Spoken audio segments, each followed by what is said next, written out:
Come on, go. What you waiting for? And there he is. Oh, look at it. The great Sam Youngman live on YouTube and anytime on the podcast. Just the man I wanted to talk to the day after Easter, the co-writer of the greatest daily newsletter I would argue that's ever been created. Thank you for joining me, Sam. Thanks, buddy. Yesterday was Easter? Yeah, but I don't... I can't believe Trump scheduled Hitler's birthday and 420 for Easter. It's like that man doesn't care about religion at all. Oh, I didn't know that he scheduled Hitler's birthday. I watched the over the weekend. I watched Hitler's last day because, you know, why not? It was on. It was one of the weird. Do you ever flip through the channels? I don't flip. There I was flipping through channels. I go, I'll watch that. And all I want to say about it is it really did remind me of the way that Trump's sycophants, including in his cabinet, looked at Hitler. They look like him. And I think it's important that we know that history. That's how the Germans, the highest ranking Germans like Goebbels, looked at Hitler exactly the same way, Sam. History helps. Yeah, it's gross. No, I was just kidding. Remember last year, Easter and Trans Visibility Day happened to fall on the same day. And all the righties were wondering, why would Joe Biden do this? And it's like, yeah, he really. Oh shit, that's. I knew your joke had a double meaning. Oh wow, yeah, of course. Well, JD Vance killed the Pope. I woke up this morning and saw that, and it was both horrifying and hilarious. And I don't know how to feel about it because is it true that one of the last people to see the Pope alive was the vice president, scoundrel JD Vance? Is that right? Yeah, I think so. I tell you, I was ready to put this on JD too. I figured the Pope walked in, saw JD, pants around his ankles, getting to know a couch, and just croaked right on the spot. But I tell you, I've done a little research through prayer and talking to some Catholic expert friends of mine, and it turns out the Pope died because Sam Alito touches himself. I know, it's shocking, right? Yeah. Well, I'll tell you what, when I was growing up Catholic, I was sure the Pope was going to die because I was touching myself. That's a real self-important way to. You're good as long as you don't touch Sam Alito. Well, I also convinced myself that if I didn't touch myself and could still get off on other things, then I'm not even joking. I thought then that was okay. That wasn't a sin. So thoughts and prayers to my soccer ball pillow. I was going to say the produce in your house must have just been unsafe for eating. Don't eat that, Mom. Sam, what else do we want to say about the Pope, his passing, and JD's visit? It would be a pretty big deal. I think that the president sent him some nice condolences, didn't he? Yeah, it's shocking, right? Yeah. No, look, my understanding. Look, I'm not Catholic. I am not a super religious guy, but my understanding is this Pope was actually, he liked to party. He was actually a pretty cool guy, by papal standards. On the contrary, JD Vance is in no way, shape, or form a pretty cool guy. Just a terrible human being, and I feel like this is really a strike against the concept of religion. You look at this Pope. He lived a life of piety for 88 years. And he still had to spend the last day of his life with JD fucking Vance. I mean, like, how bad? I feel like this is a punishment and not the reward for a life of piety. So I don't know. I continue to have trouble with organized religion just because of this.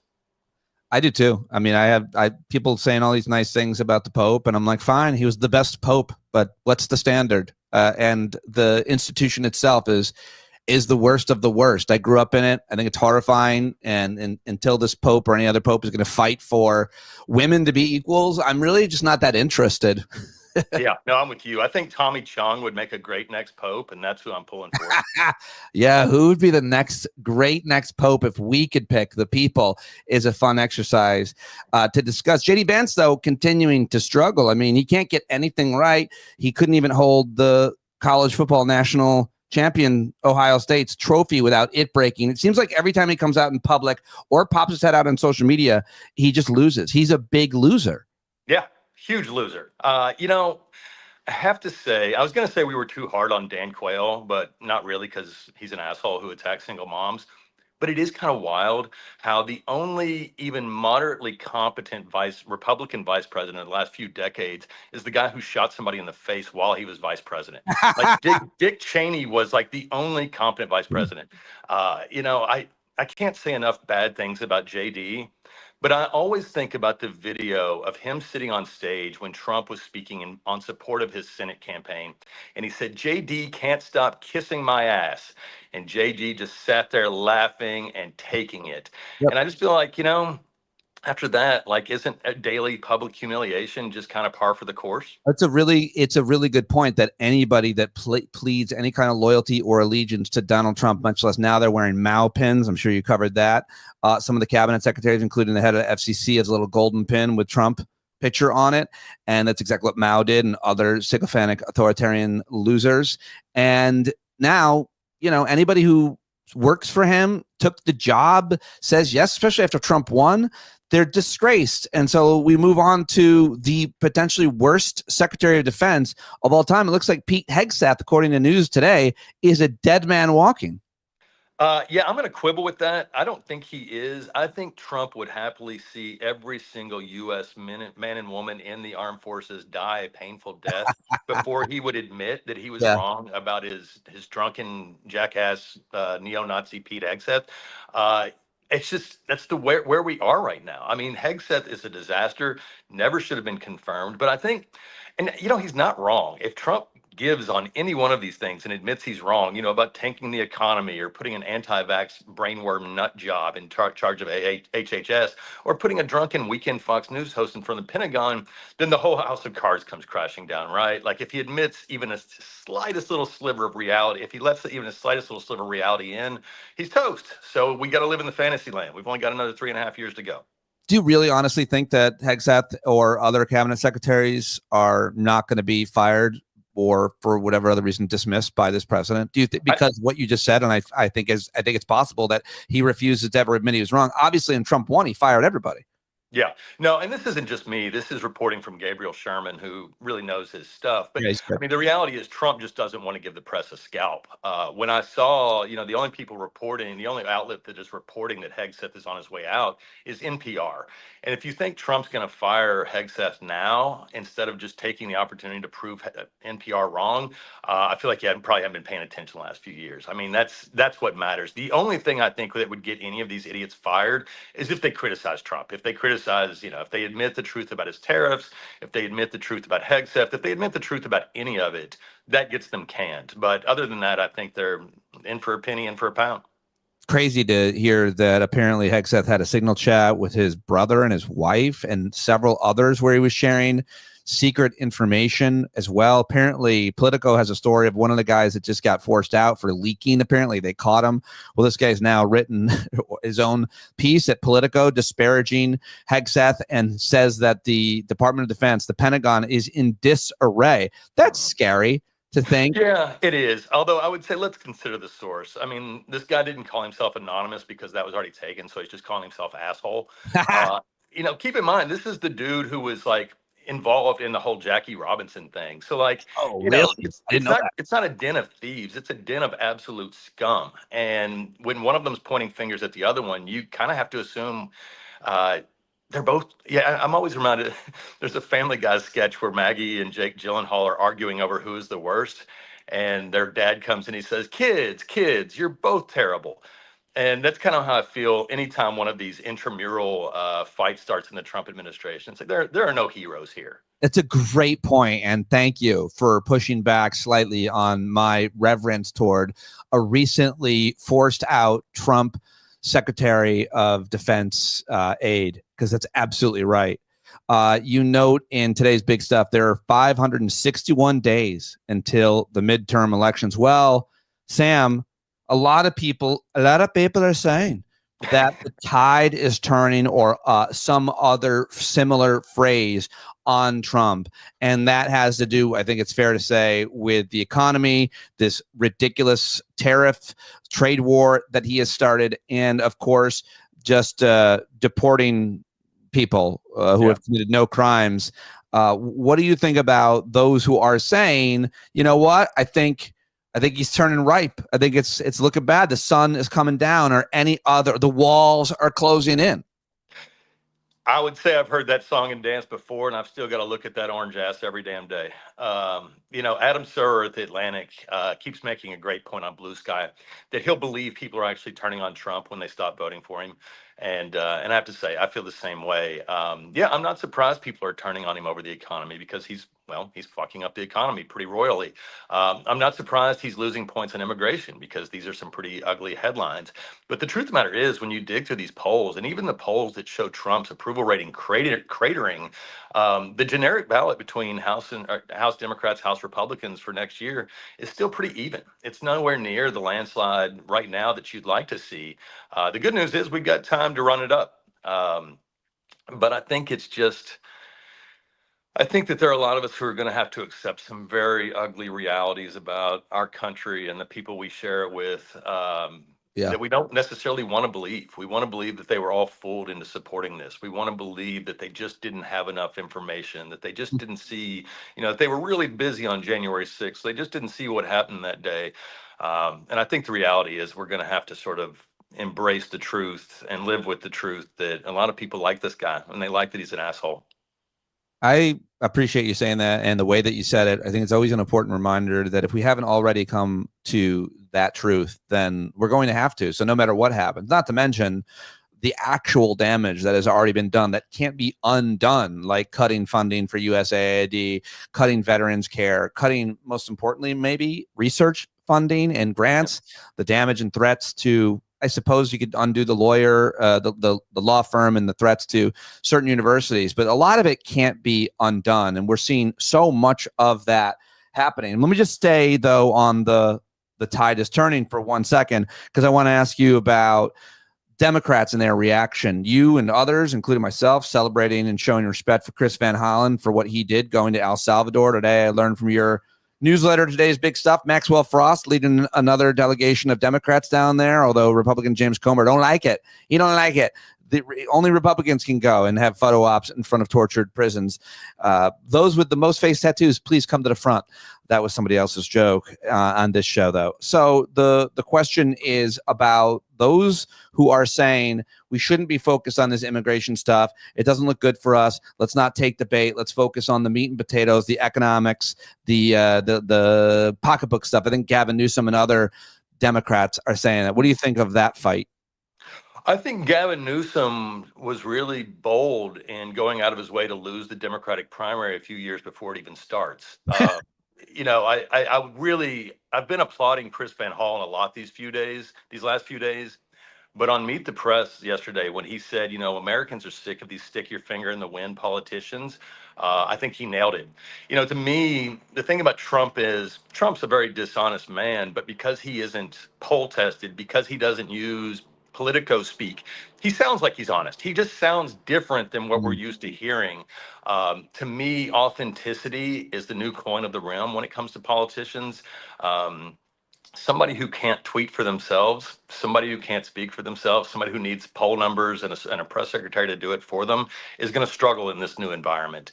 I don't know what Gavin Newsom believes in today. I don't know what Gavin Newsom will believe in tomorrow. I do think a secret to winning elections is to actually stand for something and not be a wimp about it, because people don't respect that. You know how I know that? Because I voted for Gavin Newsom and I don't respect him anymore. Oh, wow. Well, we got an exclusive. Yeah, I'm sure he's terribly upset. He just actually texted me. He heard, because we're live. He saw that and he is filling up a cup of tears for you to drink. At the French Laundry, no doubt. You mentioned Chris Van Hollen. That's where he went during COVID when everybody is supposed to be sheltering in place. Thank you for getting my very obscure reference there. I get it. I get them all. I absolutely love you and love that we're live right now. Chris Van Hollen's courage is contagious, you write in your amazing newsletter. And people who don't subscribe to today's big stuff will have something terrible happen to them tonight. So I would say subscribe today if you don't. I can't control we're worse than a chain letter. Yeah. You mentioned authenticity. You say, he's authentic to a lot of people. I get it. What does authenticity look like if you are a Democrat? It looks like what Van Hollen did. It looks like AOC and Bernie are doing. What do you mean? I think all of the above. I mean, I think it means standing for something and then being able to articulate why you're standing for something. Yeah. It doesn't mean let's wait Let's just hold on for a second and see if this violation of the Constitution polls well. No, you stand up for what's right. I tell you, I was never a huge Bernie guy, and I went to see him and AOC and Maxwell Frost in downtown LA a couple weekends ago when they were here for a protest. 36,000 people on a hot day here in LA, and I got to tell you, if you're feeling down, if you're feeling angry, scared, whatever, if you can get to a protest or get to an event Yeah. where other people feel the same way Yeah. you do, it will help a great deal. And you know, that's really one of the main themes of our newsletter is reminding people that they're not alone, that, you know, you're not crazy. Those sons of bitches are. So yeah, no, it's been very comforting to see a lot of Democrats find their voice and find their spines at a time when too many were not. You know, I think you and I talked about this a little bit last time I was on the show, in that we went through this after 2016, right? When the Women's March was happening, we had Democratic leaders that were, you know, sort of taking the wimp route. You know, we want to find ways to work with President Trump, all that stuff. And it created a vacuum, a leadership vacuum where, you know, nobody else was willing to take this laying down or lying down. And we created Michael Avenatti, a complete scumbag con artist who came out of nowhere. And all of a sudden, we're talking about him running for president. That's how desperate we were for somebody to fight back. I'm reminded of the lines from The American President with Michael J. Fox. I know it's verboten to quote Aaron Sorkin these days, and I hope you'll forgive me. But, Go you know, ahead. Michael J. Fox talks about people are so desperate that for leadership, they'll crawl through the desert. If they can't find water, they'll drink the sand. And, you know, and Avenatti was clearly the sand. I think we've been in danger of being in that same kind of wilderness, which is why I'm grateful to AOC. I'm grateful to Bernie. I'm grateful to Cory Booker. I'm grateful to Chris Van Hollen. I'm grateful to people who had the guts to say, screw the polls. I'm just going to stand up for what's right. Well, that's why I've come out fully in support of Stephen A. Smith for president. I think he is 2028's sand in the desert. Yeah. I Boy, mean, I tweeted, by the way, I go, this is one of my most proud, not that funny. I'm not Sam Youngman funny on the social, that's for sure. But I wrote, Stephen A. Smith is for white people, right? I mean, and all the black people are like, yes, all of them. I asked all of them. They're like, yes, he's not for us. Sean Hannity's buddy say that. Yeah. It's, Yeah, I mean, come on. You see right through that hollow barrel. I know. The thing is, I am a sports center viewer, and when First Take comes on, I change the channel. Like, I don't know who that's for, and how in the world is that guy getting $60 million to do that shit? I will say though, he's a funny guy. When I heard him say that he would have fought LeBron, I thought, you know what? That's the funniest damn thing I've heard in a long time. Oh, what the greatest thing was LeBron James dressed him down in public at the end of a basketball game. You couldn't hear it, but you could watch it. And people who didn't see it, go watch it, because Stephen A. Smith comes on after and then interprets it on TV as, listen, that was a man who is proud of his, you know, that was a proud father. That's all I want to say. And it's like, yeah, why don't you just tell us what he said? He said, keep my son's name out of your mouth, you fucking idiot, or I'll break you in half if you ever say anything about my son again, is my guess. That's my guess. I don't know. Yeah. Couldn't hear the audio. Okay. I got to ask you, of course, about Jerome Powell and the Fed. This is the least sexy of all the sexy issues that we talk about and write about: economics, trade war. I don't think I've talked to you since the trade war began, and people are acting like because he, quote, caved, that things change. We just haven't seen the prices. If you haven't seen them yet, you're going to see them in the next couple of weeks. Everything is probably about to change. Who knows what's going to happen with your investment portfolio? Market's down again today. Who knows what's going to happen with your job? If you lose your job, if you lose your retirement investment portfolio, and if the third strike is shit's more expensive, that's it.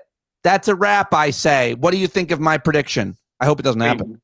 Didn't we just have a whole damn election about the cost of things? I mean, I thought the deal was we gave away our democracy and our self-respect, and in exchange, we got cheaper eggs. And that has not been the case. You know, look, I was not always a Powell fan. during the early part of the Biden administration, it seemed to me that Powell was really hoping to drive up unemployment as a way to combat inflation. To me, the brilliance of the Biden administration was that they were able to engineer that soft landing, get inflation relatively under control while still lowering the unemployment rate. They didn't have to put people out of work and able to get the inflation rate down. I've come around, and part of it has to do with finding out Powell's a deadhead. Part of it is him quoting Ferris Bueller. And part of it is he's one of the few people standing between us and absolute economic calamity. If Trump gets in charge of the Federal Reserve, which, by the way, the Supreme Court is setting it up to where maybe he can, I think at that point we're back to, trading using beads and stones and stuff like that. I don't know what you're talking about with the Supreme Court making some change with the executive and its effect on the Federal Reserve. I don't know. That's something. So basically, right now, there's a case that the Supreme Court is considering that is deciding whether or not all executive branch independent agencies should actually be run by the president himself. And that would include ostensibly the Federal Reserve. So, yeah, there's lots of reason to be afraid. Oh, God. All right. Well, let me just ask you for your thoughts on. I love talking to you about everything. You're very smart. You're very funny. But to me, the most important the most important quality that you have, and that most of my guests have, is a moral clarity. Not only do you have a moral clarity from living a couple lives, it would seem, from what I know of you, but it informs and influences everything that you do. Your choices when you left your old career, your choices with what the work that you're doing now, your sobriety, everything, the way you treat people. And I build this up because I do want to hear how you feel and how you think about what's happened to Abrego Garcia and some of these other people. And by the way, they might very well be criminals. And I think it's smart that Van Hollen is trying to say, I'm not defending that man. I'm defending the Constitution and due process, that everybody, including non-citizens, has the right to a trial. That's a morally clear thing in our country and has been for a very long time. I remember watching that John Adams miniseries where Paul Giamatti did a great performance defending British soldiers who murdered people in the streets in front of everybody's eyes. They still got a trial. What do you think about what has happened with Abrego Garcia, the El Salvador, and how it's being received too? But morally, how do you feel about it? Well, let me quibble with something. I don't know that I am all that much of a morally upstanding person. I've always been kind of a degenerate, to be honest with you, and I liked that. What I have found is sort of like, you know, it's like people talking about, I didn't leave the Democratic Party left me. That's how I feel about degeneracy. Like, I didn't leave degeneracy left me. It's very easy to tell the difference between right and wrong these days, thanks to Trump and his minions. I'm not buying it, dude. I'm actually I'm uncomfortable with fine because you've done bad things. Sure. Because you were and can be a degenerate is what makes you a good person. We're all flawed. That the idea people, Pete Hegseth doesn't say I'm a degenerate. Like, that's the difference between you and him. You guys are almost the exact same guy, but you admit. Yeah. Even the same tats and everything. It's creepy. You can't tell us apart. No, I guess I just mean, first of all, thank you. I appreciate that, but I guess I just mean the bar is so damn low these days that it doesn't take much to be morally superior to the other side, right? It doesn't take much to be heroic or patriotic these days. All you have to do is the bare minimum. Hey, due process is a good thing. Hey, we probably shouldn't be kidnapping people and sentencing them to life at a concentration camp in El Salvador. Again, these are not big moral swings. This is just basic shit. I disagree again.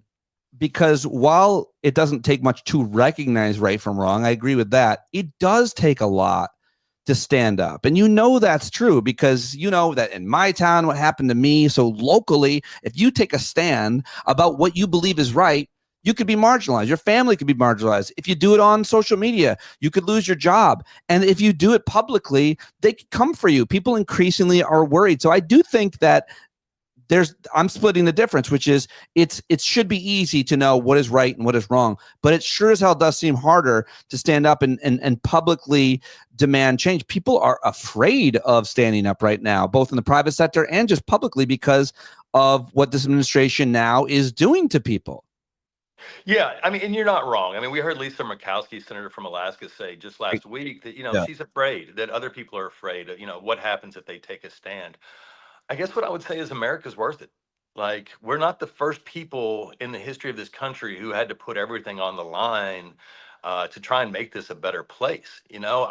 I would say, and I don't mean to be cutesy about this, but I would say it's a lot easier to fire off a tweet or an op-ed than it is to, stand face to face with a British musket. I just, every generation has to give something for this country to be what it can be. And this is our battle now. And yeah, we're up against absolute monsters. I mean, some truly dangerous, sick people. I'm starting to sound like Trump. But I mean, the thing is, we know what the stakes are now. And at that point, yeah, maybe it does take a lot of guts to stand up, but it takes, well, I don't know. To me, the alternative is much, much I worse. hear you, and I appreciate you. That's the kind of person you are, and I like to think I am as well. But I am laughing because you're like, it takes a lot to stand up to a British musket. I'm like, no, it doesn't. It's like, you know how long it takes that to fucking reload? Like, we have AR-15s. Like, I would give anything for a mass shooter to run in with a musket. I would grab it by the barrel and punch him in the face with his own gun. It's a musket, Sam. They have guns now that fire 15 bullets a second. I would take that musket guy out, no problem, with all the courage and bravery of any American male. if only they'd had a musket. You know what? I'm just going to stop there. Yeah, exactly. Musket. Okay, so just one more question on Sure. the economy and tariffs and trade. What are you seeing? Who are you following? Who are you reading? What do you think's going to happen with our economy? Is there any way out of this death spin of potentially the dollar and treasury bonds, much less the value of your portfolio, the price of things, of cars, of everything that you need? Do you think there's any way out of this? How bad is it going to get? What are we doing? I mean, I don't know. I think I'm in the same paralyzed with fear stance as everybody else. I've got a retirement account that I'm watching disappear. I'm wondering, what does the next 6 months like? I was looking at a new car. I'm now putting that on hold. Yeah, I don't know, man. I tell you the truth. What I'm watching these days, watch a little CNBC. It's where reality is getting in, Oh, and yeah. holy cow, it is. It's actually really good television to watch some of Yeah. these guys, like, watch reality just come crashing through the wall like the Kool-Aid man. And they can't deny it anymore. It's there, it's in their living room. And of course there are guys like Carl who are there, who have, I think, been pretty honest and upfront about what we were looking at for a while now. I don't know, man. I'm scared just like everybody else, and I feel like, the more he destroys, the more hopefully people see what he really is. And I don't know, maybe we can rebuild. What do you make of all the rallies around the country, protest the resistance? I love it. I love it. To me, it's America at its best. And, again, it goes back to that, just the comfort of knowing I'm not alone. That everybody else is scared shitless. Everybody else is freaked out. Everybody else is mad as hell. It's good knowing that I'm not just stewing in those emotions alone, that there are millions of us who feel the same way. And, there's strength in numbers. I mean, it's like they said, they got the guns, but we got the numbers. And I'll take that deal. If you haven't subscribed to today's big stuff, I just put a link in the chat. I don't know if that works. I don't know what I'm doing, but you can just go to today's big stuff. Just look it up and subscribe right now. I can't wait till it comes out every day. It gives me several different emotions that other newsletters don't, including information I don't see elsewhere and laughs I definitely don't get anywhere. You guys are brilliant. I'm always so happy when you join me. Thanks for doing this live. We'll do it live. Fuck it. I'll write it and we'll do it live. Thank you, my Pete, friend. I really appreciate it, man. You're always such a great supporter. I'm grateful. And that was a pretty good Bill O'Reilly impression. Thank you. Yeah, we're good buddies.